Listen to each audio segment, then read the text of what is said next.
Iran যুদ্ধে ঠিক কতজন মার্কিন সেনা নিহত ও আহত হয়েছেন সেই হিসাব জানতে এখন আর একটি তালিকা দেখলেই হবে না, কারণ পেন্টাগন বদলে দিয়েছে তথ্য প্রকাশের পদ্ধতি। যুদ্ধের হতাহতের সংখ্যা এখন রাখা হচ্ছে দুটি আলাদা ওয়েবসাইটে, আর এই পরিবর্তনের পরই আগের হিসাবের চেয়ে আহত সেনার সংখ্যা বেড়েছে ১৪২ জন। ফলে নতুন করে উঠেছে প্রশ্ন, এটি কি শুধুই তথ্য সাজানোর নতুন পদ্ধতি, নাকি প্রকৃত ক্ষয়ক্ষতির আড়াল করার চেষ্টা? গেল ৭ জুলাই ইরান ও যুক্তরাষ্ট্রের যুদ্ধবিরতি ভেঙে আবারও তীব্র হয় সংঘাত। এরপর থেকে নিহত ও আহত মার্কিন সেনাদের তথ্য ইরান যুদ্ধের মূল তালিকায় না রেখে বিদেশে পরিচালিত সামরিক অভিযানে হতাহত নামে আলাদা বিভাগে প্রকাশ করেছে পেন্টাগন। মার্কিন সংবাদ মাধ্যম নিউ ইয়র্ক টাইমসের প্রতিবেদনে প্রকাশ পেয়েছে এই তথ্য।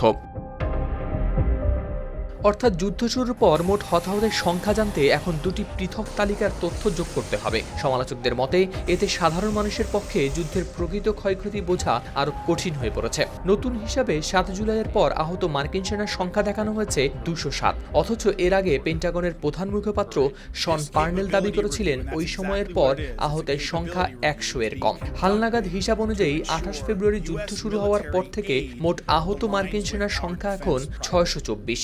নিহত হয়েছেন মোট ১৮ জন।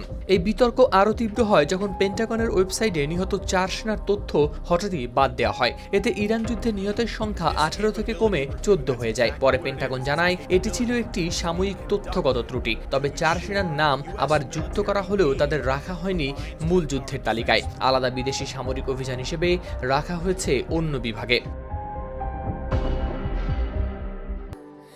স্যান্ডেলিনা সো, রূপচর্চায় আভিজাত্য।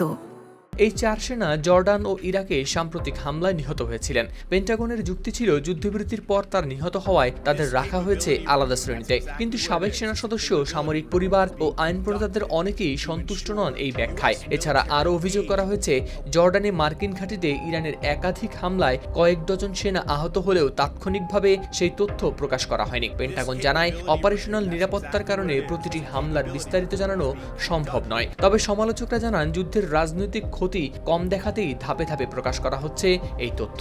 এই অবস্থায় ডেমোক্রেট সিনেটরদের একটি দল প্রতিরক্ষামন্ত্রী পিট হেগসেথের কাছে চেয়েছেন পূর্ণাঙ্গ ও বিস্তারিত হিসাব। তাদের ভাষ্য, নিহত ও আহত সেনাদের প্রকৃত সংখ্যা জানার অধিকার রয়েছে মার্কিন জনগণ, কংগ্রেস এবং সামরিক পরিবারগুলোর।